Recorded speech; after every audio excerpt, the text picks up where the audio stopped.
From beautiful British Columbia, you're watching John Lovelace's West Coast Escapes.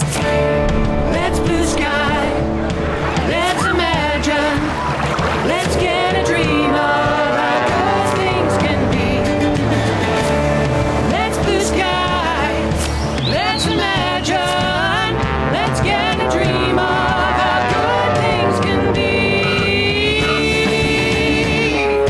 This week, we go behind the scenes of West Coast Escapes. We look at a log home in British Columbia's Caribbean. We meet two young ranchers who are following their dream on a 90,000-acre ranch.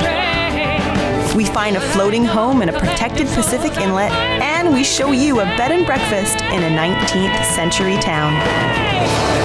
Let's blue sky.